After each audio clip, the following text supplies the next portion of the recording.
கர்த்தருடைய மகா பரிசுத்தம் உள்ள நாமத்துக்கு மகிமை உண்டாவதாக. இந்த காலை நேரத்துல உங்கள் எல்லாரையும் ஆண்டவர் ரட்சகருமாகிய இயேசுவின் நாமத்தினால் అన్బోడు வரவேற்கிறோம். ఈ ఉదయ కాలమందు ప్రభువు యేసు క్రీస్తు నామం అందట మేము అందరిని కూడా ఆహ్వానిస్తున్నాను. దేవుడు ఈరోజు మనతో తన వాక్యం ద్వారా మాట్లాడును గాక. మన వాక్య ధ్యానం కొరకు ఈరోజు ఒక వాక్యాన్ని తీసుకుందాం. 1 కొరింథీయులు 14వ అధ్యాయము 33వ వాక్యాన్ని చదువుకుందాం.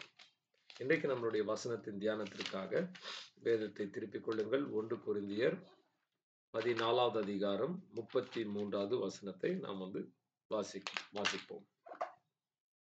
1 Corinthians chapter 14 and verses 33. అలాగే పరిశుద్ధుల సంగమములన్నిటిలో దేవుడు సమాధానమునకే కర్త కాని అల్లరికి కర్త కాడు. ఆమేన్.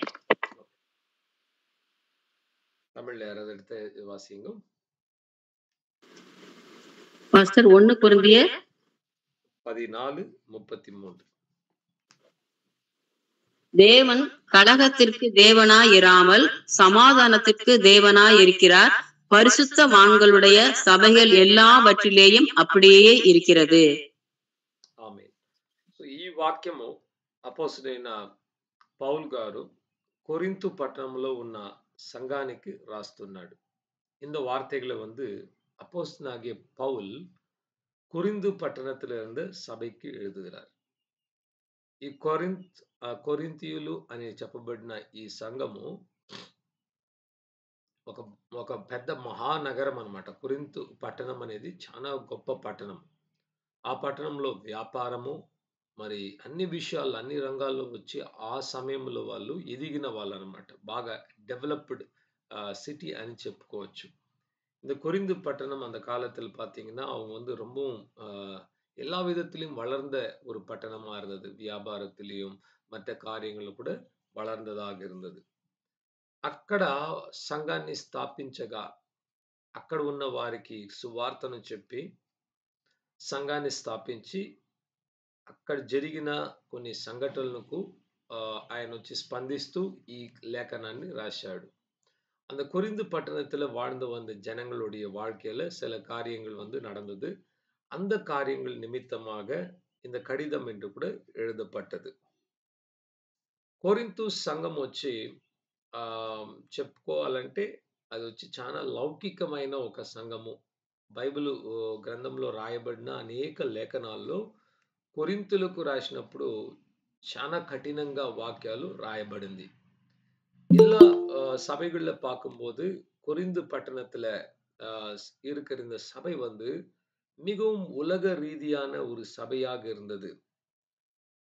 ప్రతి దుష్టత్వము ప్రతి పాపం అనేది ఈ కొరింథు సంఘములో మనకు కనబడుతుంది. ఆ విషయాల గురించి మాట్లాడుతున్నాడు. எல்லா விதமான ஒழுங்கினமும் எல்லா விதமான பாவமும் இந்த கொரிந்து சபையில தெரியப்பட்டதாக అపోస్తలుడైన పౌలు எழுதுகிறார். మరి అటువంటి కొరింథు సంఘము కొరింథు అనే ఆ యొక్క నగరంలో ఉన్న ఈ సంఘం వచ్చి శారీరకంగా అంత బలహీనత కలిగి ఉంటే కూడా ఆత్మీయమైన వరాలు కూడా ఎక్కువ వాళ్ళు పొందుకోవాలనేసి ఎక్కువ ఆశ చూపించారన్నమాట. இந்த கொரிந்து சபை சரீரத்துக்குரிய சபையாக இருந்தாலும் அவர்கள் ஆவிக்குரிய வரங்களுக்காக ரொம்பவும் విరుపపట్టాంగు. బాగా ఆలోచించి చూడండి. ఈ 21వ దశాబ్దంలో కూడా మన సంఘాల్లో ఇప్పట్లో ఉన్న సంఘాల్లో ప్రతి ఒక్కరూ లౌకికంగా ఉన్నప్పటికీ ఆత్మీయమైన వరాలు పొందుకోవడానికి ఎక్కువ ఆశపడుతున్నారు. அதே போல தான் இன்றைக்கு 21வது நூற்றாண்டுல இருக்கிற சபையும் உலக ரீதியாக ஜனங்கள் மக்கள் இருந்தாலும் சபையில் இருக்கிறவங்களே உலக ரீதியாக அதிகமாக நடந்து கொண்டிருந்தாலும் ஆவிக்குரிய வரங்களை பெறுகிறதுக்காக அதிகமான విరుపத்தை కాண்பிக்கிறாங்க. ఈ రోజుల్లో చూడండి ప్రతి ఒక్కరు వచ్చి ఆత్మీయంగా ఆత్మీయమైన ఒక వరాన్ని పొందుకోవాలి, ఆత్మీయమైన శక్తిని పొందుకోవాలి అని కూడా కృషిస్తున్నారు. இன்றைக்கு நீங்க பார்த்தீங்கன்னா எல்லாருமே ஆவிக்குரிய வரங்களை பெறுகிறதுக்காக அவங்க ரொம்ப அதிகமாக முயற்சி எடுக்க தான் செய்யறாங்க. ఈ కొరింథు పట్టణంలో ఉన్న సంఘానికి రాస్తున్నప్పుడు ఆయన అపోస్తలుడైన పౌలు 12 అధ్యాయము 13, 14 ఈ 3 అధ్యాయాల్లో ఆత్మీయమైన వరములను గురించి మీరు తెలుసుకోకుండా ఉండకూడదు. మీకు తెలియాలి అని కూడా స్పష్టపరచుటకై వాక్యాన్ని రాశాడు. இந்த 1 கொரிந்தியர் 12, 13, 14 அதிகாரங்களை நாம் வாசித்து பார்த்தால், அங்க அந்த காலத்தில் இருக்கிறவர்கள் ஆவிக்குரிய வரங்களை பெற வேண்டும் என்று சொல்லி எழுதுகிறார். 1 కొరింథీయులు 12 అధ్యాయం పూర్తిగా చదువుకున్నాడల్లా అక్కడ రాయబడింది ఏంటంటే, యేసుక్రీస్తు యొక్క సంఘము ఒకే శరీరంగా ఉంది. మనందరం కూడా పలు విధమైన అవయములుగా ఉన్నామని కూడా రాస్తున్నాడు. 1 கொரிந்தியர் 12 அதிகாரத்துல நீங்க வாசித்தீங்கன்னா அவர் சொல்லுகிறார், இயேசுவின் சபையாக கிறிஸ்துவின் சபையாக இருக்கிற நாம் ஒரே சரீரமா இருக்கிறோம். பலவிதமான சரீரத்துல ஒவ்வொரு అవయங்களா கூட நாம் செயல்படுகிறோம் என்று எழுதுகிறார். క్రీస్తు యేసులో ఉన్నవారు ఈరోజు మీరైనా నేనైనా అందరూ కూడా ఒక్క శరీరానికి చెందిన వాళ్ళము అని బైబిల్ మనకు సెలవిస్తున్నది. இன்றைக்கு இயேசு கிறிஸ்துவின் சரீரமாக இருக்கிற நீங்களும் நானும் விவிதமான ஆட்கள் கூட ఒరే శరీరமாக இருக்கிறோம் என்று தெரிவிக்கிறது. కానీ ఈ సంఘములో ఎటువంటి పోరాటం కలిగిందంటే మీరు మొదటి అధ్యాయము మొదటి 2-3 అధ్యాయాలు చదువుకుంటే మీకు అర్థమవుతుంది. இந்த சபையில எப்படிப்பட்ட கலகம் எப்படிப்பட்ட போராட்டம் உண்டானது என்றால் நீங்கள் 1 கொரிந்தியர் 1, 2, 3 அதிகாரங்களை వాసిத்து பார்த்தால் தெரியும். అక్కడ విభేదాలు వచ్చాయంట. వాళ్ళు వచ్చి ఒకరితో ఒకరు గొడవ పడ్డము, విభజించిపోవడం, సంఘంలో వచ్చి విభజనలు కలగడము, வேறே வேறே அபிப்பிராயாలు கலగడం అనేది కూడా జరిగింది. இந்த சபையில பார்த்தீங்கன்னா ஒருத்தருக்கு ஒருத்தருக்கு போராட்டம், பிரிவினை, சண்டை இப்படிப்பட்ட కార్యங்கள் இருந்து கொண்டு இருந்தது. ముఖ్యంగా వారు ఎందుకు పోరాడారంటే కొందరైతే మేము పౌలుకు చెందిన వారము అనేసి చెప్పుకున్నారంట. పౌలు గారు చెప్తే మేము ఆయన చేత రక్షింపబడిన వాళ్ళము, మేమంతా కూడా పౌలు పార్టీకి చెందిన వాళ్ళము అని చెప్పుకున్నారు. ఈ సేవకుడు ఈ గొప్ప అపోస్తలుని యొక్క ప్రజలము మేము అని కొందరు అతిశయపడ్డారంట. சிலர் பெருமைப்பட்டார்கள். நாங்க பவுலுக்கு சேர்ந்தவர்கள் என்று சொல்லி பெருமைப்பட்டார்கள். మరికొందరైతే మేము వచ్చి పేతురుకు చెందిన వారము, ఆ అపోస్తలులకు చెందిన వారు, మరికొందరు అపోలోసుకు అని అలా ఒక్కొక్కరు కొందరైతే మేము క్రీస్తు ఎవరి వైపు లేదు, మేము క్రీస్తు వైపు ఉన్నామని కూడా చెప్పుకొని అందరూ 4 ముక్కలుగా ఒక్క సంఘము 4 ముక్కలుగా మారింది. இந்த சபையில இருக்கிற ஒவ்வொருத்தரும் நாங்கள் சிலர் பவுலுக்கு சேர்ந்தவர்கள், சிலர் பேதுருவுக்கு, சிலர் அப்போலோஸ், சிலர் கிறிஸ்துவுக்கு என்று சொல்லி பிரிவினைகள் ఉండాగివిట్టது. ఈ యొక్క విషయాన్ని మనం ధ్యానిస్తుంటే ఈరోజు మన సంఘ పరిస్థితి, క్రైస్తవం యొక్క పరిస్థితి కూడా అలాగే ఉందని కూడా అనిపిస్తుంది కదా. நாம் இதை குறித்து யோசித்து தியானிக்கும் போது இன்றைக்கும் இருக்கிற கிறிஸ்தவர்கள் கிறிஸ்தவத்துல இப்படிப்பட்ட ஒரு சூழ்நிலை தான் இருக்கிறது என்று కూడా యోసిక తోణుகிறது. మరి కొందరైతే మేము ఈ సంఘానికి చెందిన వాళ్ళము, ఆ సంఘానికి చెందిన వాళ్ళము, ఈ సేవకుని శిష్యులము, ఆ సేవకుని శిష్యులము అని చెప్పి క్రీస్తు యొక్క శరీరము ఏక శరీరంగా కాకుండా దాన్ని విభజన పరిచి వ్యత్యాసపరుస్తున్నాం. இன்றைக்கு நம்மளுடைய சபைகள்ல கூட இந்த கிறிஸ்தவத்துல கூட என்ன நடக்குது என்றால் ஜனங்கள் நாங்கள் இந்த ஊழியத்துக்கு சேர்ந்தவங்க, அந்த ஊழியத்துக்கு சேர்ந்தவங்க, இப்படிப்பட்ட ஆடுக்கு சேர்ந்தவங்க, அந்த ஊழியக்காரருக்கு சேர்ந்தவங்க என்று சொல்லி கிறிஸ்துவை நாம் பிரித்து அவருடைய சபையை అలంగోలపడుతుகிறோம். కానీ బైబిల్ చెప్పే మాట ఏంటి? యేసుక్రీస్తు మనల్ని కొనుక్కున్నాడు. మనం ఏ సంఘానికి మనం చెందుండొచ్చు, కానీ ఎవరు ఏ సంఘం మన కొరకు రక్తం కార్చలేదు. ఏ సేవకుడు మీ కొరకు నా కొరకు సిలువలో కొట్టబడలేదు. మరి ఏ ఒక్క పరిచర్యలో ఉన్న వ్యక్తో లేకపోతే ఏ ఒక్క క్రైస్తవ సహోదరుడో పునరుద్ధానుడై మనకు పునరుద్ధానాన్ని ఇవ్వడం లేదు. இன்றைக்கு சபைகள்ல நம்ம ஒரு பாகமாக இருக்கலாம். ஆனா எந்த சபையும் நமக்காக ரத்தம் சிந்தவில்லை, எந்த ஊழியக்காரனும் சிலுவையில் அடிக்கப்படவில்லை, மற்ற எந்த ஒரு விசுவாசியோ இல்லாவிட்டால் நம்மை வழி நடத்துகிற ஆவிக்குரியமா இருக்கிறவங்களும் ఉయితెழுந்து நம்மை పరలోకத்துக்கு கொண்டு పోகிறது கிடையாது. ఈ సమీప కాలంలో గడిచిన సంవత్సరం అనుకుంటాను ఆఫ్రికా దేశంలో ఒక సేవకుడు ఏం చేశాడంటే నేనే యేసుక్రీస్తుని కూడా ప్రకటించుకున్నాడు అక్కడ ఉన్న సంఘస్థులకు. இந்த சமீப காலத்துல கடந்த வருடம் ஒரு ஆப்பிரிக்கா தேசத்துல இருக்கிற ஒரு போதகர் என்ன சொல்லிவிட்டார் என்றால், "நான் தான் கிறிஸ்து, நான் தான் தேவன்" என்று கூட அவர் சொல்லிக்கிட்டு జనங்கள திசை திருப்பினார். కానీ అక్కడ ఉన్న ప్రజలు వచ్చి మోసపోలేదు. వాళ్ళు చానా తెలివి కలిగిన వారు. వాక్యాన్ని ఎరిగిన వారు. వాళ్ళేం చేశారంటే, మరి నువ్వు యేసుక్రీస్తు అయితే, నువ్వు దేవుడైతే నిన్ను సిలువలో కొట్టాలి. యేసయ్యను ఏం చేశారు? సులోమాను మీద కొట్టి, మేకులతో కొట్టి ఆయన్ని అక్కడ చంపేశారు. అలా చంపితే బైబిల్‌లో ఉన్న యేసుక్రీస్తు మూడవ దినము పునరుద్ధానుడయ్యాడు. ఈ ప్రజలు చెప్పారంట, "మరి అయ్యగారు మీరు యేసుక్రీస్తు అయితే మిమ్మల్ని మేమందరూ సిలువ వేస్తాము. మూడో దినము మీరు పునరుద్ధానుడైతే అప్పుడు మిమ్మల్ని ఆరాధిస్తాము." ఆ వ్యక్తి పరిగెత్తుకుంటూ వెళ్లి పోలీస్ కంప్లెయింట్ ఇచ్చి లొంగిపోయి, "అసలు ఈ ప్రజలు నన్ను చంపడానికి వస్తున్నారు. నేను యేసుని కాదు, ఏం కాదు. నేను మోసపరచడానికి చేశానని" కూడా చెప్పి పారిపోయాడు.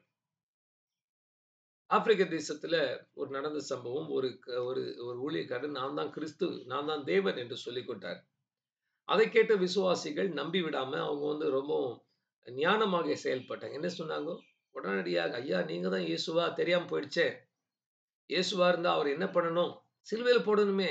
வாங்க சிலுவையில போடலாம். நாங்கெல்லாம் உங்கள சிலுவையில கைகளும், கால்களுக்கும் ஆணி வைத்து அடித்து, எங்களுக்காக நீங்க ரத்தம் சிந்தனை இப்போ" அப்படின்னு சொன்னாங்களாம். சொல்லிட்டு, "நீங்க மரிச்சு 3வது நாள் உயிரோடு எழுந்துட்டீங்கன்னா, அப்போ உங்கள நாங்க கூட கிறிஸ்து என்று அங்கீகரித்து, உங்களை நாங்கள் வணங்கி, உங்களுக்கு நாங்க நமஸ்காரம் செய்து உங்களை ஆராதிக்கிறோம்" என்று சொன்னாங்க. அந்த மனிதன் பயந்து ஓடி போய் போலீஸ் ஸ்டேஷனுக்கு போயிட்டு கம்ப்ளைண்ட் எழுதி குடுத்து, "இந்த ஜனங்கள்லாம் என்ன கொல்ல வர்றாங்க. என்னை காப்பாற்றுங்க. நான் இயேசு கிடையாது. என்னை விட்டுருங்க. நான் ஏதோ ஏமாற்ற பார்த்தேன். ఎన్నాళ్ళ முடியல" என்று சொல்லிவிட்டார்.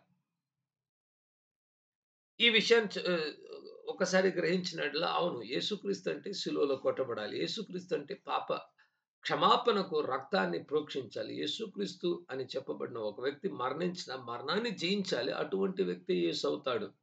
మరి ఎవరు చెప్పుకోవడం ద్వారా, అద్భుతాలు చేయడం ద్వారా క్రీస్తు యేసు కాలేరు. இயேசுகிறிஸ்துவாக ஒரு மனிதன் மாற வேண்டும் என்றால், இல்லாவிட்டால் இருக்க வேண்டும் என்றால், அவன் சிலுவையில் அறையப்பட வேண்டும். ரத்தம் சிந்த வேண்டும். அவன் 3வது నాள் ఉయిరోడు எழுந்து கொள்ள வேண்டும். బహుశా ఒకరొచ్చి నేను కూడా యేసులాగా ఉండాలి, నేను కూడా దేవునిలా పోలికలో ఉండాలని సిలువలో కొట్టడానికి కూడా అప్పగించుకోవచ్చు. పేతురును కూడా సిలువలో కొట్టారు. కానీ చనిపోయిన వెంటనే మూడో దినము ఎవరు శరీరముతో పునరుద్ధానులుగా లేయలేదు. బైబిల్‌లో చెప్పబడిన 2000 సంవత్సరాల క్రితం ఉన్న ఆ నజరేతుడైన యేసు తప్ప వేరెవ్వరు కూడా చనిపోయిన వాళ్ళు మరలా లేచిన చరిత్ర అంటూ లేదు.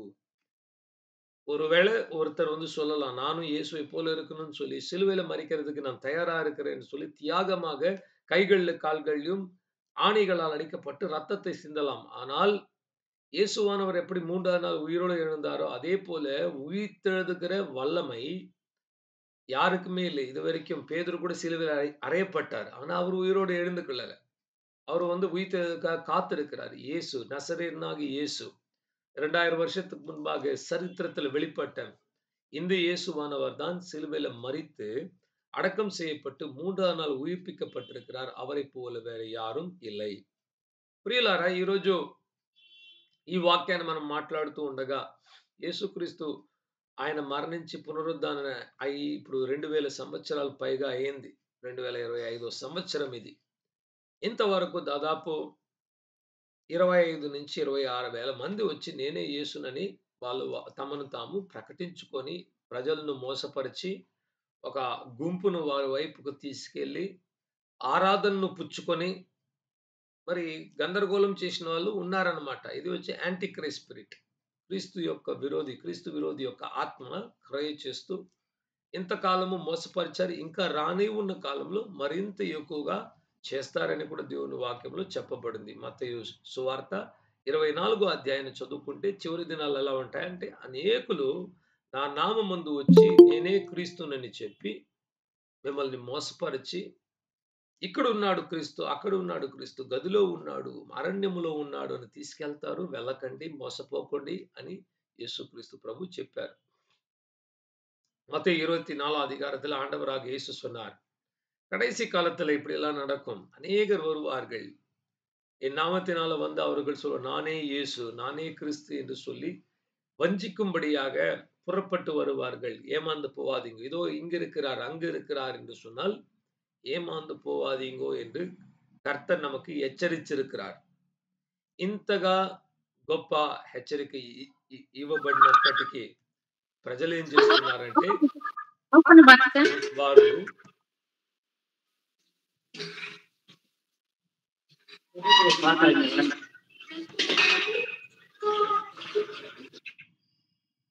దయచేసి మీ ఫోన్స్ మైక్ అంతా మ్యూట్ చేసుకోండి. మైక్ డిస్టర్బ్ అవుతుంది. ఓకే.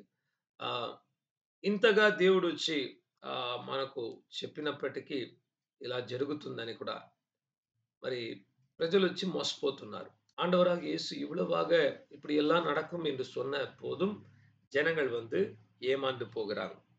ఈరోజు మనం చూసిన వాక్యము ఎందుకు ఇలా రాశాడంటే 14వ అధ్యాయము 1 కొరింథీయులు 14:33. అలాగే పరిశుద్ధుల సంఘము లన్నిటిలో దేవుడు సమాధానమునకే కర్త గాని అల్లరికి కర్త కాడు. ஆண்டவராகிய தேவன் தன்னுடைய சபையில சமாதானத்தை உண்டாக்க இருக்கிறாரே தவிர பிரிவினையும் பிரச்சனையும் పోరాటத்தையும் ఉండాకవిల్లై. ఇంగ్లీష్లో చాలా చక్కగా చెప్పబడింది. He's not the author of confusion. God is not the author of confusion, but the God of peace అని రాయబడింది అన్నమాట. God is not the author of confusion, but of peace, as in all churches of the saints. ప్రతి సంఘములో దేవుడు వచ్చి సమాధానకర్త గాని అల్లరి చెలరిగా క్రియ చేసే కార్యానికి దేవుడు காரணஸ்துடு காடு. ஒவ்வொரு சபையிலும் தேவன் வந்து சமாதானத்தை கொடுக்கிற தேவனா இருக்கிறார். குழப்பம் அவர்கிட்ட இருந்து இல்லை. కన్ఫ్యూషన్. ఓకే. కన్ఫ్యూజన్ అంటే అర్థం చేసుకోలేని ఒక పరిస్థితి. ఏం జరుగుతుంది, ఎలా జరుగుతుందని. అటువంటి క్రియలు దేవుడు చేయడు గాని సమాధానాన్ని, ఒక పద్ధతిని దేవుడు పాటిస్తాడని కూడా వాక్యంలో చెప్పబడింది. தேவன் வந்து சமாதானத்தை கொடுக்கிற தேவன். அவர் வந்து நமக்குள்ள ஒரு ஒரு குழப்பத்தை உண்டாக்க మాటారు. அவர் வந்து సమాధానத்தை ఉండాకువారు. ఎందుకు ఈ వాక్యాలను ఇక్కడ ఇలా చెప్పాడంటే ప్రవచనాల గురించి మాట్లాడుతున్నాడు. అన్ని భాషలు మాట్లాడి అన్ని భాషలకు వ్యాఖ్యానము చేసే వరమును గురించి మాట్లాడుతున్నాడు. ప్రతి ఒక్కరూ మాట్లాడకండి. సంఘములో ఇద్దరు ఎక్కువైతే ముగ్గురు మాట్లాడితే చాలు. ప్రతి ప్రవక్త తన ఆత్మను తన అదుపులో ఉంచుకోవాలన్న వాక్యము ముందు వాక్యంలో 32వ వాక్యంలో ఉంది. இந்த இடத்துல வந்து ஏன் இப்படி சொல்லுகிறார் என்றால், இந்த சூழ்நிலையில அநேகர் வந்து பாஷைகள், அந்நிய பாஷைகளை பேசி வியாக்கியானம் பலரும் செய்ய ஆரம்பிச்சிட்டாங்க. அவர் சொன்னார் 2, 3 பேர் பண்ணா போதும். ஒவ்வொரு தீர்க்கதரிசியுடைய ஆவி తన్నుடைய కట్టుపాటుకుள்ளே இருக்க வேண்டும்.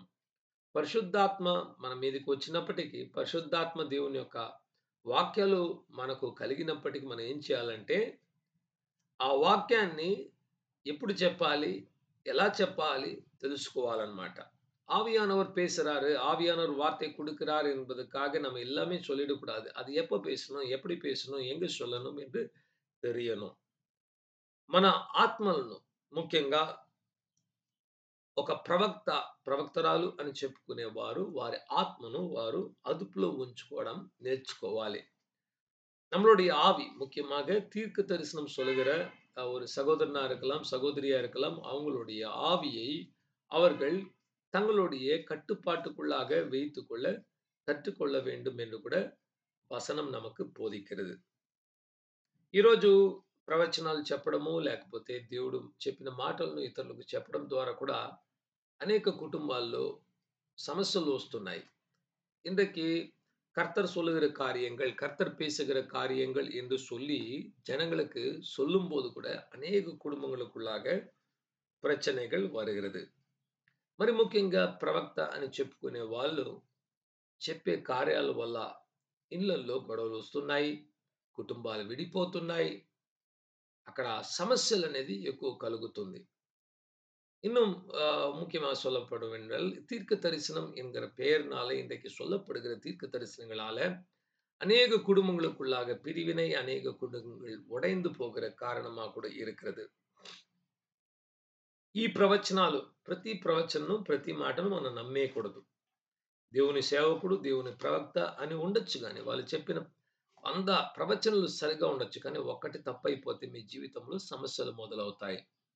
ஒரு தீர்க்கதரிசி என்று சொல்லுகிறவங்க 100 தீர்க்க தரிசனத்தை சரியாக சொன்னாலும், ஒரு தீர்க்க தரிசனத்த வந்து தவறா சொல்லிட்டாங்கன்னா, அதனால உங்களுடைய வாழ்க்கையில పెరియ ప్రచన, పెరియ ఆపత్తు వందును. దేవుని వాక్యం మనకేం సెలవిస్తున్నది? ఒకసారి చూద్దాం. 1 యోహాను 4వ అధ్యాయము మొదటి వచనాన్ని చూద్దాం. நாம் ஒருமுறை பார்ப்போம். 1 யோவான் 4ஆம் அதிகாரம் முதல் வசனம். Beloved, believe not every spirit, but try the spirit whether they are of God, because many false prophets are gone out into the world. 2000 సంవత్సరము క్రిందట యోహాను ఇలా చెప్పాడు, ప్రియులారా ప్రతి ఆత్మను విశ్వసించకుడి.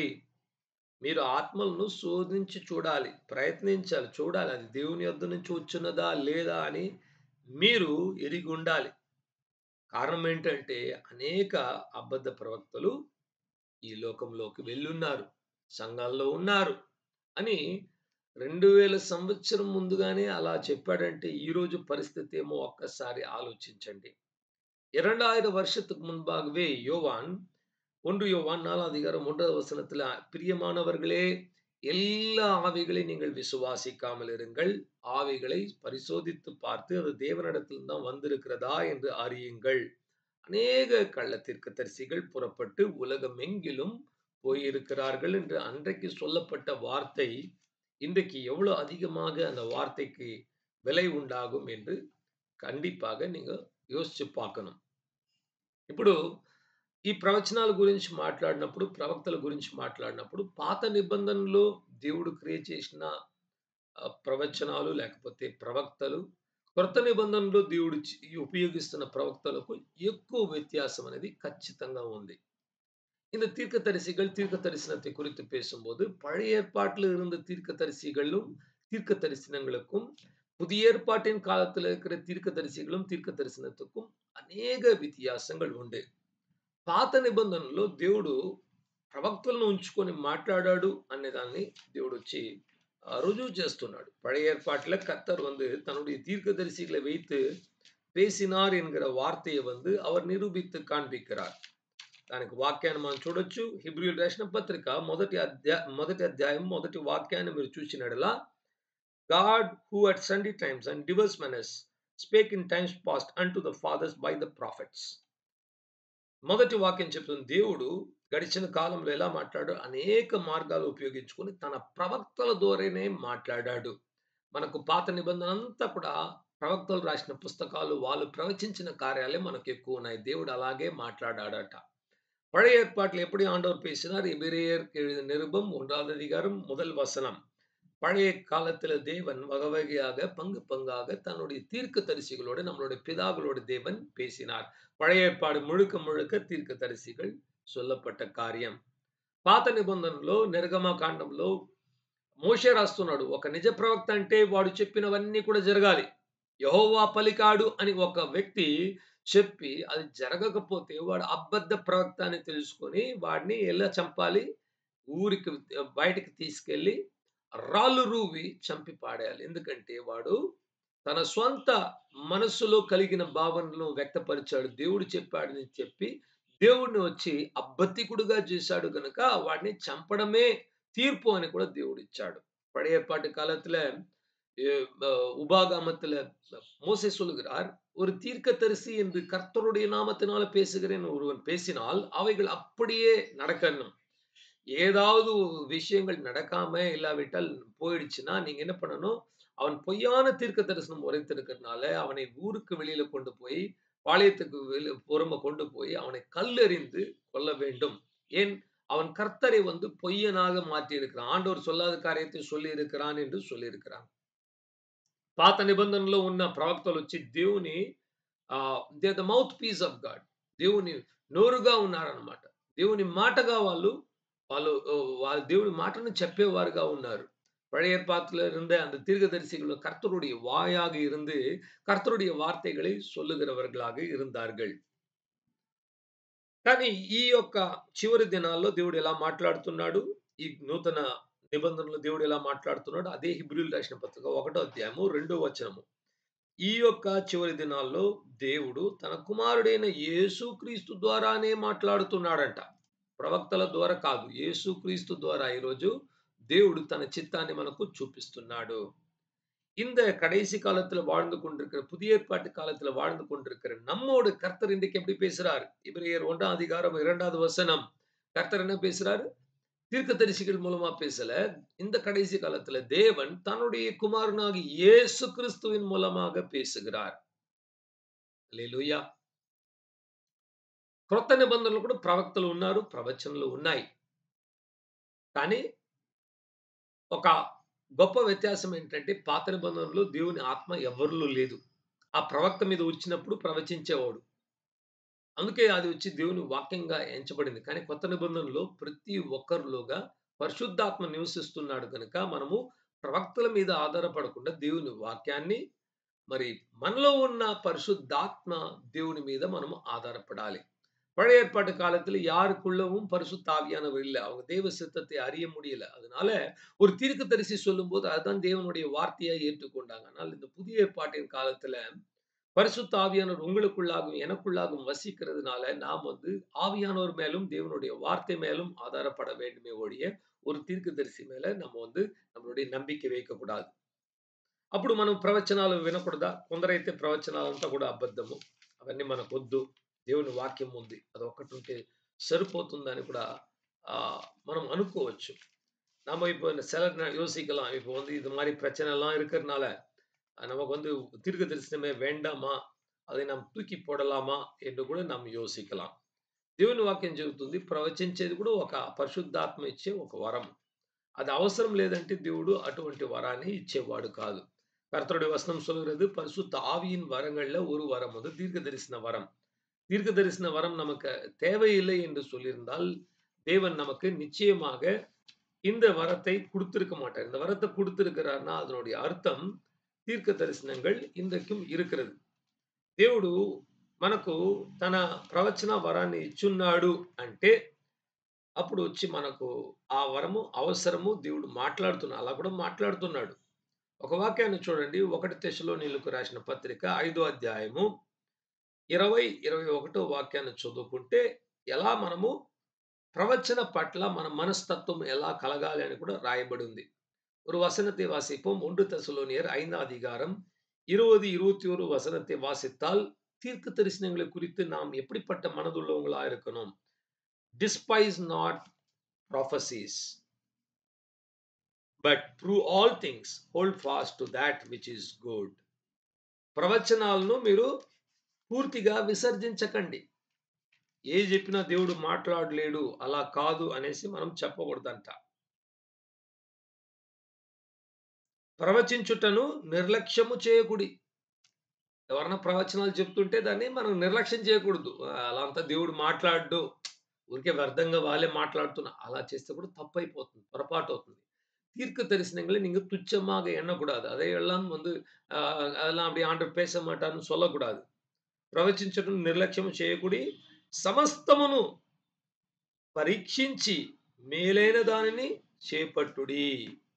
எல்லாவற்றையும் சோதித்து ஒருத்தர் உங்களுக்கு தீர்க்கதரிசனம் சொல்றாங்கன்னா அதை நீங்க சோதித்து ஜெபிச்சு அத வசனத்தோடு ஒப்பிட்டு பார்த்து நன்மையானது தேவனிடத்திலிருந்து வந்திருக்கிறதுன்னு எடுத்துக்கொள்ளுங்க. தீமையை நீங்க తల్లి పోడుంగో. మంచివి మీరు కోరుకోండి, మరి చెడువైన కార్యాలు దేవుని మాటకు విరుద్ధంగా ఉన్న కార్యాన్ని మీరు త్రోసివేయండి. ఉదాహరణకు బాగా అర్థం చేసుకోవడానికి ఒకరు వచ్చి మీకు వచ్చి ప్రవచిస్తున్నారు అనుకోండి. దేవుడు చెప్తున్నాడు మీ భర్త గారు రక్షణ పొందలేదు, అందువల్ల అతనికి విడాకులు ఇచ్చి ఒక క్రైస్తవుడిని నువ్వు పెళ్లి చేసుకోమంటున్నాడు అని దేవుని ఆత్మ చెప్తుంది అని ఒక ప్రవక్త ప్రవచించినట్లా నమ్మకండి. వాక్యం చెప్తుంది నీ భార్య అయినా భర్త అయినా రక్షణ పొందని వారుగా ఉన్నప్పటికీ వారు నీతో ఉండాలని ఆశించిన ఎడల నువ్వు వారితో ఉంటే పాపం కాదు, అదే ధర్మం అని కూడా దేవుని నీతి మనకు ప్రకటిస్తున్నది. ஒரு உதாரணத்துக்கு ஒரு தீர்க்கதரிசி சொல்றாங்க வச்சுக்கோங்க. உங்க கணவன் ரட்சிக்கப்படல, இவர் தடையா இருக்கிறார். அதனால நீங்க என்ன பண்ணணும்? அவரை விட்டு ஆவியானவர் சொல்றாரு வேறு ஒரு கிறிஸ்தவரை நீங்க திருமணம் செஞ்சுக்கோங்கன்னு சொல்லிடுறாங்கன்னு வைத்துக் கொள்ளுங்க. இந்த வார்த்தை பொய்யான தீர்க்க தரிசனம். ஏன் வசனம் சொல்கிறது, ரட்சிக்கப்படாத ஒரு கணவனோ மனைவியோ இருந்தாலும் அவர்கள் உங்களோடு இருக்க விருப்பப்பட்டால் கடைசி வரைக்கும் அவங்களோடு தான் நீங்க இருக்கணும் என்று வசனம் சொல்லுகிறது. 1 కొరింథీయులు 7 అధ్యాయము పూర్తిగా చదువుకుంటే వివాహ జీవితం ఎలా ఉండాలి?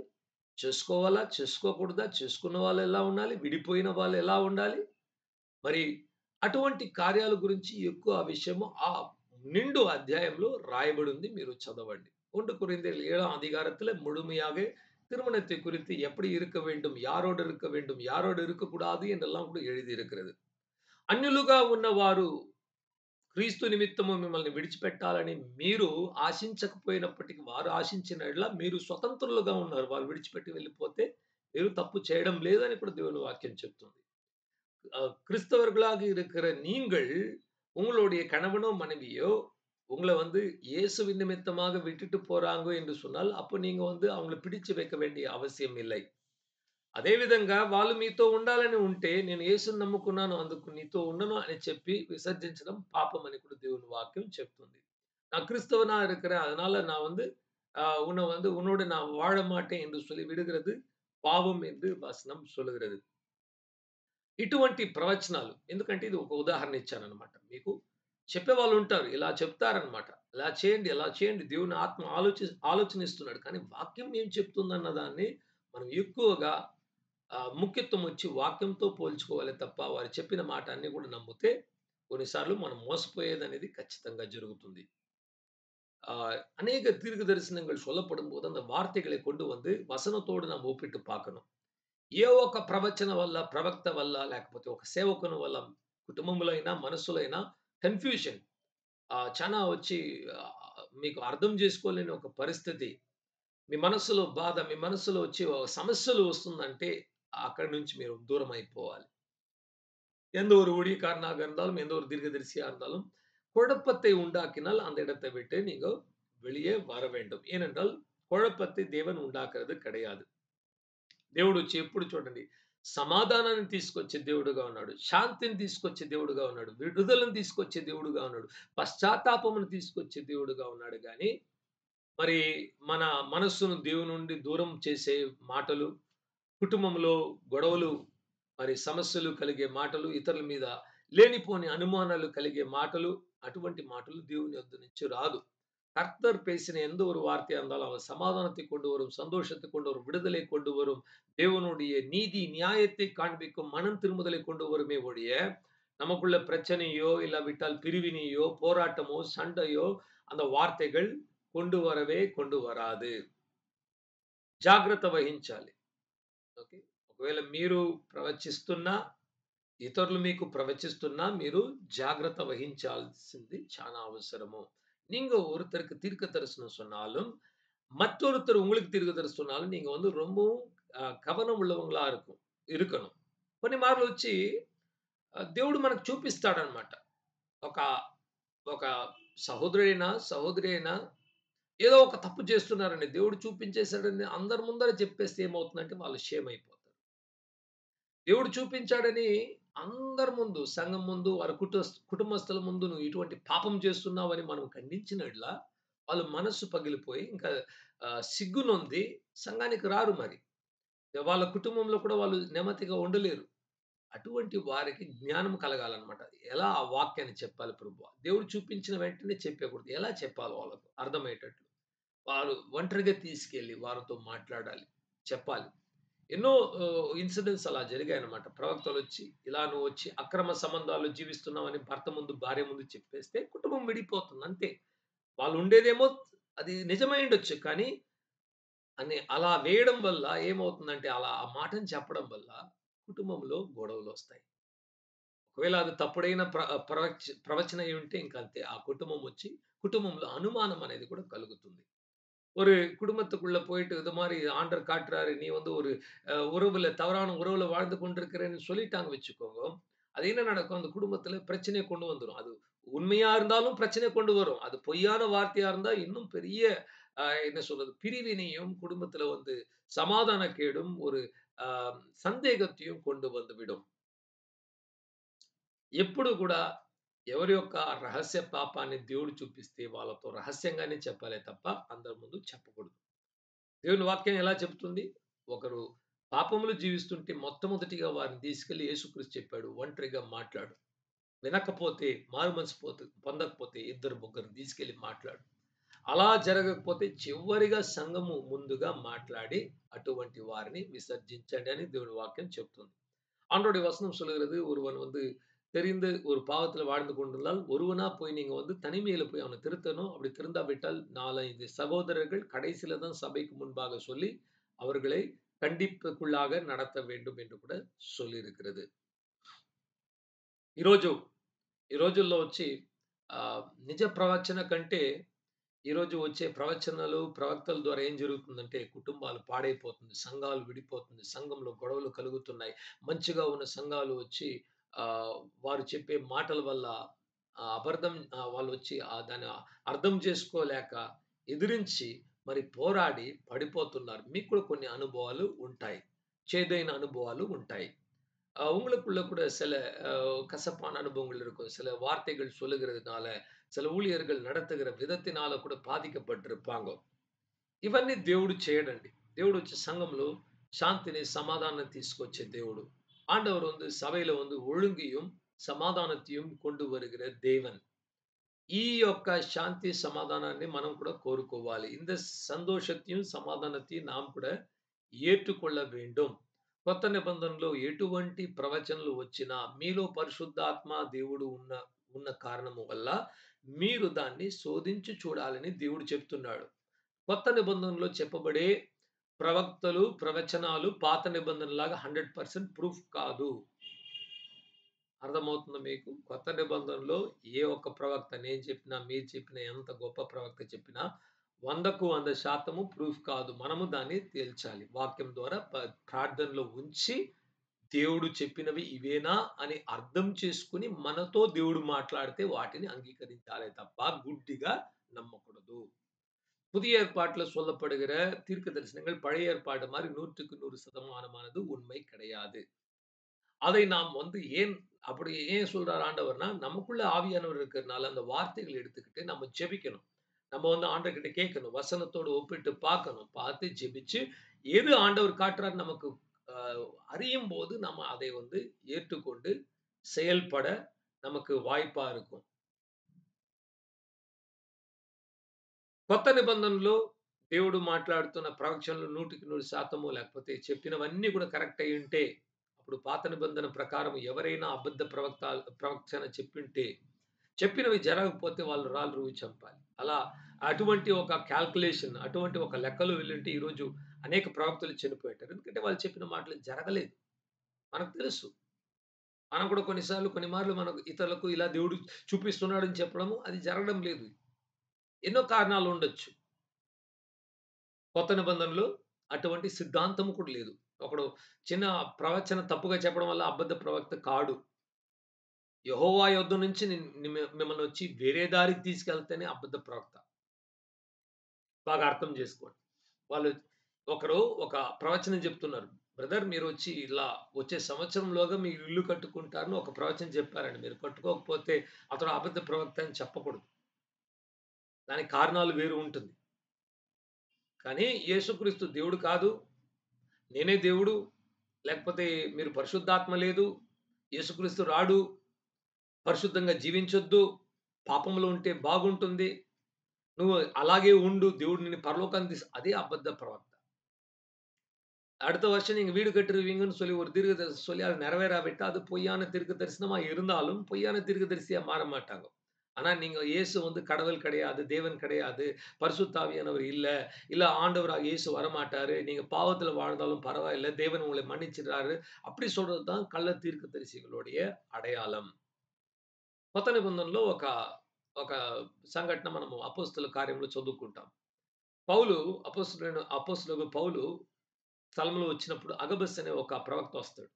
అపోస్తలుడు పౌలు యొక్క బెల్ట్ తీసుకొని ఆయన చెప్తాడు, ఈ యొక్క బెల్ట్ ఉంచుకున్న ఈ వ్యక్తికి యెరూషలేములో అనేకమైన శోధనలు చెరసాల ఉందని పరిశుద్ధాత్మ చెప్తున్నాడని ప్రవచిస్తాడన్నమాట. புதிய ஏற்பாட்டில அப்போஸ்தலர் காரியத்தை நீங்கள் வாசிக்கும்போது, அப்போஸ்தலர் நிருபத்தை நீங்க வாசிக்கும்போது அந்த இடத்துல எழுதப்பட்டிருக்குது. அகபஸ் என்கிற ஒரு தீர்க்கதரிசி பவுலுடைய அரைக்கச்சை எடுத்துக்கிட்டு சொல்லுவாரு, இந்த பெல்ட் போட்டுக்கிட்டு இந்த மனிதனுக்கு அநேக ஆபத்து சிறைசாலை காத்திருக்கிறது என்று ఆవియానவர் சொல்லுகிறார் యెరూషలేముకు పోంబోదు. వెంటనే ఆ మాటను విన్న వెంటనే అందరూ క్రైస్తవులు ఆ సమయంలో ఉన్న క్రైస్తవులంతా కూడా పౌలు యొద్ద వాళ్ళు బతిమలాడారు, ఏడ్చారు. నువ్వు యెరూషలేముకు వెళ్ళొద్దు.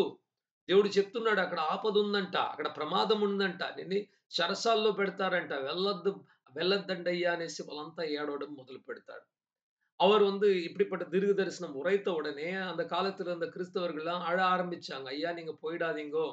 உங்களுக்கு ஆவியானவர் சொல்றாரு, அந்த இடத்துல எருசலேமில் இவ்ளோ பாடுகள் இருக்கிறதாம் என்று சொல்லுகிறாரு. அதனால நீங்க పోకూడదని అడ ఆరంభించారు. కానీ పౌలు ఇచ్చిన జవాబు ఏంటంటే, చెరసాల మాత్రం కాదు, క్రీస్తు కొరకు చావడానికి కూడా నేను సిద్ధంగా ఉన్నాను అని పౌలు చెప్తున్నాడు. నేను వెళ్తాను. అక్కడ సువార్త చెప్పడం అనేది జరుగుతుంది. అక్కడ ఉన్న నా ప్రజలు మారు మనస్సు నొందాలి. నేను చావడానికైనా సిద్ధము అని ముందడుగు వేస్తూ వెళ్ళిపోతున్నాడు. அப்போ பவுல் சொல்கிறார் அந்த இடத்துல அவருடைய விடை எப்படி இருக்கிறது என்றால், என்னை சிறைசாலையில போட்டாலும் நான் கவலைப்படல. என்னை கொன்றாலும் పర్వాలే. நான் యెరూషలేం పోయి సువిశేషం சொல்லுவேன். ఈ వాక్యాన్ని మనం ఎలా అర్థం చేసుకోవాలి?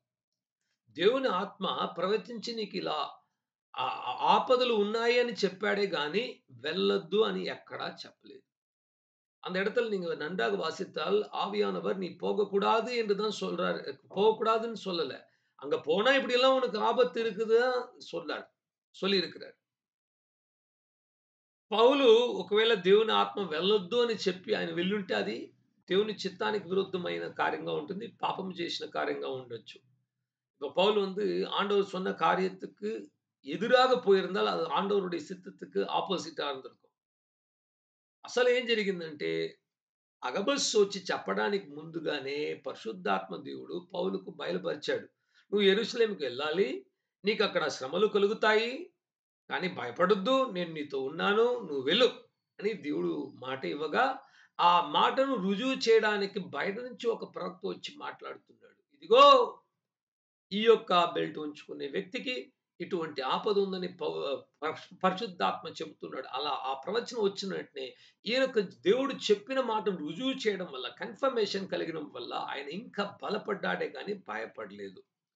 அப்போஸ்தலனாகிய பவுலோட ஆண்டவர் ஏற்கனவே பேசியிருக்கிறார். ஏதோ உனக்கு நீ எருசலேமுக்கு போகணும். அங்க உனக்கு பெரிய பிரச்சனைகள்லாம் இருக்குது. நான் பயப்படாத, நான் உன்னோட கூட இருக்கிறேன். இப்ப அகபஸ் அதே தீர்க்க தரிசனம் சொன்ன உடனே இவருக்குள்ள என்ன நடந்துச்சு? ஒரு కన్ఫర్మేషన్ ఉறுதிయాக்கப்பட்டது. ప్రియులారా ఈ కొత్త నిబంధనలో మనకి ఇవ్వబడే ప్రవచనాలంతా కూడా ఏ కారణం వల్ల ఇవ్వబడుతుందంటే, మనకు దేవుడు మనకు చూపించిన కార్యాన్ని కన్ఫర్మ్ చేయడానికి ప్రవక్తల చేత దేవుడు మాట్లాడతాడు. నీతో ఒక మాట పలికిన మాటనే ఇతరులు మూడో వ్యక్తి వచ్చి చెప్పినప్పుడు అప్పుడు ఏమవుతుందంటే అది స్థిరపడుతుంది. 2, 3 సాక్ష్యాల ద్వారా ఒక విషయం అనేది స్థిరపడుతుంది. 2, 3 సాక్షిகளால ஒரு காரியம் சரியாகப்படும். ఒక ఉదాహరణకు దేవుడు మీతో ఒక మిషనరీగా వెళ్ళాలి. ఈ దేశానికి వెళ్ళు, ఈ ప్రాంతానికి వెళ్ళు అని మాట్లాడారనుకోండి. ఎవరో తెలియని ఒక వ్యక్తి, మూడో వ్యక్తి, ఒక సువార్తికుడు, ఒక ప్రవక్త వచ్చి మీ కొరకు ప్రార్థిస్తూ, ఇదిగో బిడ్డ దేవుని ఆత్మ చెప్తున్నాడు ఈ దేశానికి నువ్వు వెళ్ళాలంట, ఈ సమయంలో ఇలా చేయాలంటే అంటే మీ హృదయము ఆనందించిపోతుంది. ఎందుకంటే నాతో చెప్పిన మాటను దేవుడు రుజువు చేస్తున్నాడు అని. இப்போ ஒரு உதாரணத்துக்கு உங்களோட ஒரு ஆவியானவர் சொல்லுகிறார், நீ ஒரு மிஷனரியாக சுவிசேஷத்தை பரப்ப இந்த தேசத்துக்கு போகணும் என்று சொல்லி.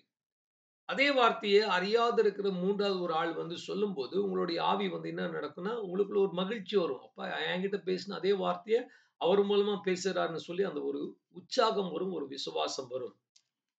క్రొత్త నిబంధనలో మనకు కలిగిన ప్రవచనాల్లో మనం పొందుకునే ప్రవచనం ఎలా ఉండాలంటే, దేవుడు మనకు చూపించిన కార్యాన్ని ఇతరుల ద్వారా దేవుడు మాట్లాడి రుజువు చేయడానికి ఉండాలి గాని ఎప్పుడు కూడా నిర్ణయాలు తీసుకోవడానికి ప్రవచనాల మీద ఆధారపడకూడదు. நாம் நம்மளுடைய வாழ்க்கையில ஆண்டவர் நம்மோடு பேசின காரியத்தை உறுதியாக்க தான் தீர்க்க தரிசனமே ஒழிய சில முக்கியமான நிர்ணயங்கள் எடுக்க தீர்க்க దర్శనత మేల మాత్రం ఆధారపడకూడదు. కొందరికి ఒక అలవాటు ఉంటుంది. కొందరు క్రైస్తవులకు కొన్ని అలవాట్లు ఉంటాయి. ఎలా అంటే సమస్య వస్తే ఆ సేవకుని దగ్గరికి వెళ్తే ఏం చెప్తాడు చూద్దాం. వాళ్ళు ఎలా చెప్తే అలా చేద్దాం. ఇది ఎలా అంటే ఇంకా ఫార్చ్యూన్ టెల్లింగ్ లాగా. సోది చెప్పేవాని కాడికి వెళ్ళి ₹100 ఇస్తే ఏం చేస్తాడు? చేయిని చూచి, ముఖముని చూచి చెప్తాడు. ఇదిగో మంచి కాలం పుడుతుంది నీకు. ఇలా ఇలా జరుగుతుంది. ఇలా ఇలా ఉంటుంది. అంటే వాళ్ళు దాని ప్రకారంగా చేసుకుంటూ అన్యులు అలా వెళ్తుంటారు. ఈరోజు క్రైస్తవంలో కూడా అన్యుల యొక్క ఆచారం వచ్చిందనమాట. ప్రవక్తలు అని చెప్పుకునే వారి దగ్గరికెళ్ళి కానుకలిచ్చి, మాకు ప్రవచించండి, చెప్పండి. దేవుడేం చెప్తున్నాడు చెప్పండి. దేవుడు అటువంటి సులువైన మార్గాన్ని మనకివ్వలేదు. నువ్వే ప్రార్థించి తెలుసుకోవాలి. నువ్వే ప్రార్థించి మోకరించి దేవుడు నీతో మాట్లాడాలంటే వారిని తీసుకొస్తాడు గానీ నువ్వు వెతుక్కుంటూ వెళ్ళొద్దు అంటున్నాడు కొత్త నిబంధనలో. అది పద్ధతి కాదు. இந்த புதிய ஏற்பாட்டுல நாம் வந்து குறி கேட்கிற மாரி தீர்க்கதரிசிகள போயிட்டு தீர்க்கதரிசிகளாக இருக்கிற நல்ல தீர்க்கதரிசிகளா இருந்தாலும் கூட அவங்க கிட்ட போய் நம்ம குறி கேட்கிற மாரி போகக்கூடாது. ஒவ்வொரு நேரமும் என்ன செய்யணும், என்ன செய்யணும்னு పోయి குறி కేட்கకూడదు. అనేకులు తమ జీవితాన్ని పాడు చేసుకున్నారు అలా అడగడం ద్వారా. ఈ వ్యాపారం నువ్వు చెయ్యి అని వాళ్ళు చెప్తే వాళ్ళు ఆ వ్యాపారం చేసి నష్ట పొందుకున్నారు. தீர்க்க தரிசனத்தில் இந்த வியாபாரத்தை நீ செய் என்று சொன்னால் அந்த வியாபாரத்தை செய்து அவங்க నష్టమடைந்தார்கள். మరికొందరు పెళ్లి విషయాల్లో కూడా వాళ్ళ ప్రవక్తల దగ్గరికెళ్ళి సమీపంలో మా యొక్క స్నేహితుడు, నా యొక్క స్నేహితుడనమాట. అతని వివాహం విషయంలో కూడా ఇలాగే ఒకరు ప్రవచనం చెప్పడం ద్వారా ఈ వ్యక్తిని పెళ్లి చేసుకోవాలంటే చేసుకున్నాడు. ఈరోజు విడాకులకు వెళ్ళిపోతున్నారనమాట. కుటుంబం బాగలేదు. ఏమో సమస్యలెక్కువ. మొన్న కాల్ చేసి మాట్లాడాడు. నా జీవితంలో ఇలా జరిగిపోయింది. ఒక వ్యక్తి ప్రవచించడం ద్వారా మేము నమ్మి గుడ్డిగా అంగీకరించడం ద్వారా ఈరోజు కుటుంబం విడిపోతుంది. పెళ్లై 2 సంవత్సరాలు కూడా కాలేదు. పూర్తి కాలేదు. విడిపోతుందనమాట. డైవర్స్ వెళ్ళిపోతున్నారు. దేవుడిచ్చిన జ్ఞానాన్ని కోరుకోకుండా వాళ్ళేం చేసేవాళ్ళంటే మాటి మాటికి ప్రవక్తలను తీసుకొచ్చి ఇంట్లో ఉంచుకొని ప్రార్థించుకునేవాళ్ళనమాట. నెలకు ముగ్గురు సేవకులైనా వచ్చి ఇంట్లో వచ్చి బస చేసి మాకు చెప్పండి ఏం చేయాలని. ఎవరు చెప్పరు. మనుషులు చెప్పలేరు. మన భవిష్యత్తుని చెప్పలేరు. మన జీవితాన్ని చెప్పలేరు. అలా చెప్పడం మనమొచ్చి అలా ఆధారపడిపోతే ఏం జరుగుతుందంటే ఇటువంటి సమస్యలొస్తాయి. లేనిపోని ఇబ్బందులొస్తాయి. లేనిపోని కన్‌ఫ్యూషన్స్. ఒకరు చెప్పిన ప్రవచనం ఒకలాగుంటుంది. మరొక వ్యక్తి చెప్పిన ప్రవచనం ఒకలాగుంటుంది. ఏది నమ్మాలో తెలియక చివరికొచ్చి అనుమానములు పడిపోతారు. మరికొందరైతే పరిశుద్ధాత్మ వరాలే లేదు. అన్ని మోసం అని కూడా చెప్పి తిరుగుబాటు చేసేవాళ్ళు కూడా ఉన్నారనమాట. అలా కాకుండా మనము జ్ఞానముతో ఉన్న బిడ్డలుగా దేవుని వాక్యాన్ని పట్టుకొని, దేవుని వాక్యాన్ని పట్టుకొని ప్రార్థించుకున్నప్పుడు దేవుడు మీతో మాట్లాడాలనుకుంటే ఎవ్వరినో తీసుకొచ్చి మాట్లాడి మీరు అనుకున్న కార్యాలు, చేసే కార్యాలను రుజువు చేయడానికి, కన్ఫర్మ్ చేయడానికి దేవుడు సహాయం చేస్తాడు. என்னுடைய நண்பன் ஒருத்தர் அப்படிதான். ஒரு தீர்க்கதரிசியை நம்பி தீர்க்க தரிசனம் சொல்லுகிறாங்கன்னு சொல்லி நம்பி ஒரு பெண்ணை திருமணம் செய்தார். இன்றைக்கு அவங்களுடைய விவாகம், அவங்களுடைய திருமணம் உடைந்து கொண்டிருக்குது. பிரிகிறதுக்காக இப்போ வந்து பிளான் பண்ணிக்கிட்டு இருக்காங்க. அவங்களுடைய வாழ்க்கையே இருளாக மாறிவிட்டது. ஏன்? ஒரு மனுஷனை நம்பினதுனால, மனுஷர் சொல்லுகிற வார்த்தைகள் நம்புகிறதுனால. அப்படி இல்லாமல் ஞானம் உள்ளவர்களாக தேவனுடைய வார்த்தையை நாம் நம்பி, தேவனுடைய வசனத்தை நாம் கேட்டு, ஆவியானவர் நம்மளோடு பேசுகிற காரியத்தை நாம் முக்கியத்துவத்தை கொடுத்தால், தேவன் நிச்சயமாக சரியான పాதையில నడుతువారు. మనతో దేవుడు మాట్లాడాలనుకుంటే ఆయన ఎవరినైనా తీసుకొచ్చి మాట్లాడతాడు. ஆண்டவர் நம்மளோடு பேசணும் என்று யோசித்தால் ஆண்டவர் எப்போ வேணாலும் யாரை வேணாலும் கொண்டு வந்து பேசுவார். దేవుడు అసలు మీతో మాట్లాడాలనుకుంటే గాడిద కూడా మాట్లాడుతుంది. పాత నిబంధనలో ఒక ప్రవక్త దగ్గర అలాగే మాట్లాడింది కదా గాడిద. ఇదిగో దేవుని యొక్క దూత అక్కడ నిలబడుకున్నాడు. నన్నెందుకు కొడుతున్నావు ముమ్మారు అనేసి చెప్పి ఒక గాడిద మాట్లాడిందంట. దేవుడు అనుకుంటే ఒక గాడిదనైనా తీసుకొచ్చి ముందు నిలబెట్టి మనతో మాట్లాడుతాడు. கர்த்தர் நம்மளோடு பேசணும்னு நினைத்தா ஒரு கழுதையின் மூலமா கூட பேசுவார். பழைய ஏற்பாட்டுல ஒரு கழுதை தான் பேசினது. தீர்க்கதரிசியை பார்த்து உனக்கு அறிவு இருக்கா? தேவனுடைய தூதர் நிற்கிறார். நான் எப்படி முன்பாக போக முடியும் என்று ஒரு కழுதை పేసినది. ప్రియులారా, ఈరోజు మనము కన్ఫ్యూషన్‌లో వెళ్ళిపోకుండా స్పష్టమైన దేవుని వాక్యంలో దేవుని ఆత్మ నడిపింపు మీలో ఉన్న పరిశుద్ధాత్మ దేవుడు నాలో ఉన్న పరిశుద్ధాత్మ దేవుడు నన్ను నడిపించాలి, మిమ్మల్ని నడిపించాలని మనం కోరుకోవాలి తప్ప, వేరెవ్వరో ఒక వ్యక్తి ప్రతిదానికి ప్రవచనం చెప్పాలనుకోవడం తప్పు. உங்களுக்குள்ள இருக்கிற ஆவியானவர், உங்களுக்குள்ள ஆண்டவர் குடுத்திருக்கிற வசனத்தின் மூலமாக, ஆவியானவர் மூலமாக உங்களை நடத்தணுமே ஒழிய, எங்கேயோ ஒரு தீர்க்கதரிசி இருக்கிறார், அவர்கிட்ட எல்லாமே கேட்டு நான் பெற்றுக்கணும்னு நினைக்கிறது தவறு. అటువంటి అలవాటు మీలో ఎవరికన్నా ఉంటే మార్చుకోండి. నష్టపోతారు మీ జీవితంలో, మోసపోతారు. చివరికి ఒకరోజు ఏడ్చే దినాలొస్తాయి. இப்படிப்பட்ட ஒரு பழக்கத்தை வைத்துக்கொண்டு குறி கேட்கிற மாரி யார்கிட்டனா போய் நீங்க குறி கேட்டுக்கிட்டு இருந்தீங்கோ, பெரிய ஆபத்து இருக்கிறது. చెప్తాను చూడండి.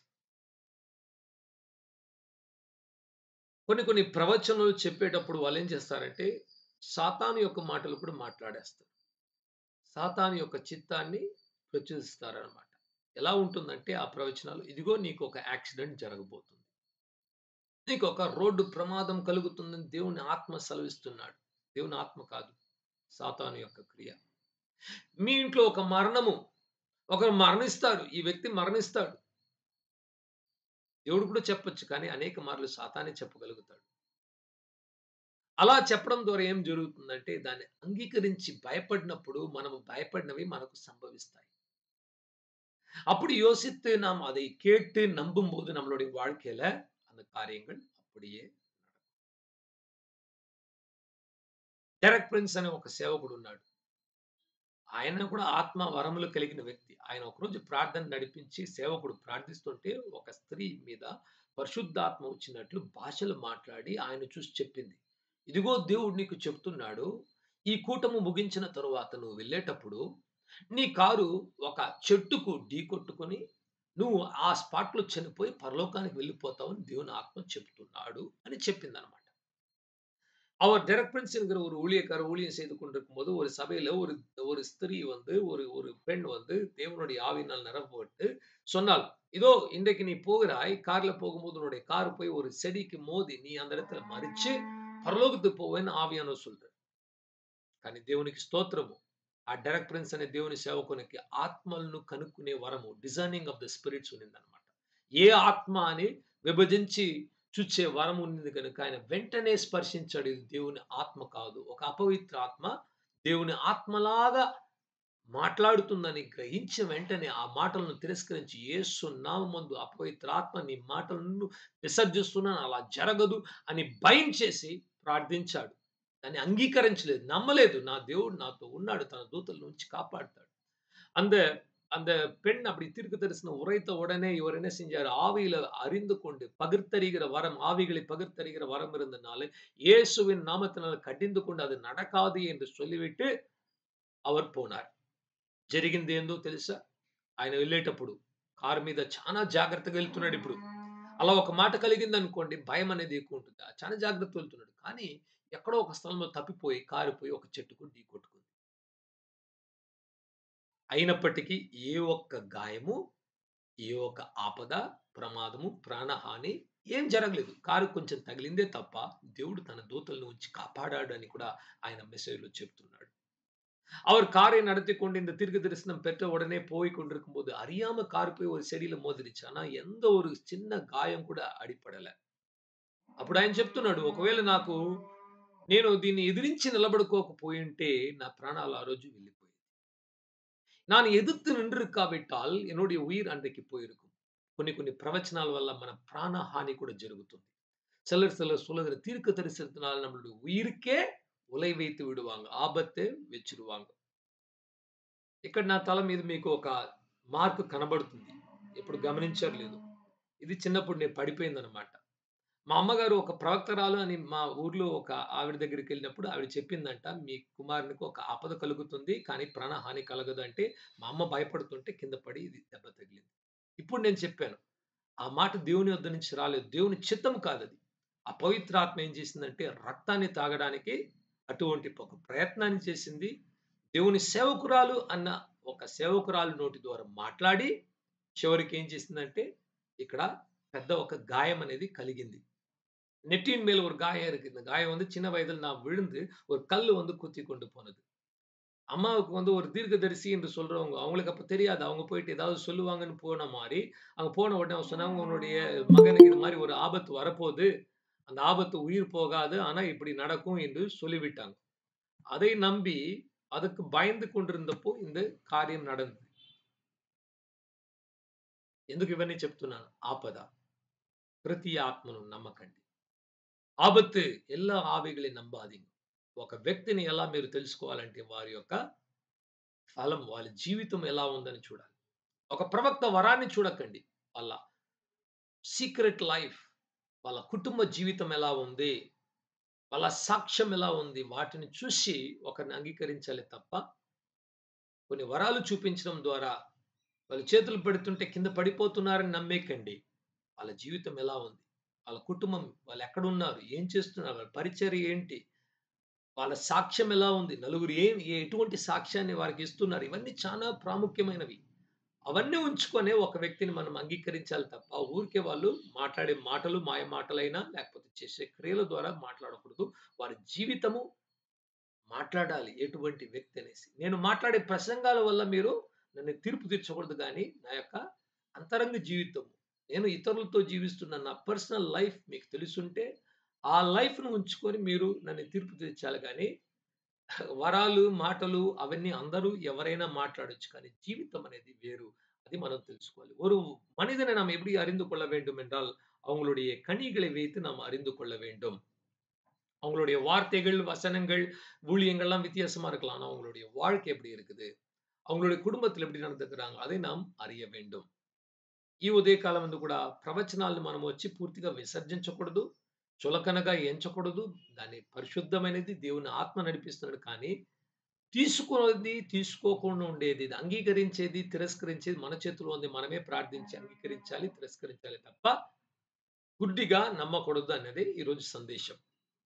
வார்த்தைகள் தீர்க்க தரிசனம் உண்மை. தீர்க்க தரிசனம் இருக்கிறது. ஆவியானவர் பேசுகிறார். அதை நாம் தள்ளி போடக்கூடாது. அதே நேரத்துல எல்லாவற்றையும் நாம் அப்படியே எடுத்துக்கொள்ளக்கூடாது. நாம தான் அதை சோதித்து நன்மையை எடுத்துக்கொண்டு தீமையை విట్టు విట్టు వెలగ வேண்டும் என்று ఆవియానவர் நமக்கு ఆలోచన சொல்லுகிறார். దేవుడి వాక్యాలను దీవించును గాక. మనము ఇప్పుడు ప్రార్థించి మనం సమాప్తి చేసుకుందాం. கர்த்தர் இந்த வசனங்களை ஆசீர்வதிப்பாராக. இப்போது நாம் ஜெபித்து வந்து முடித்துக்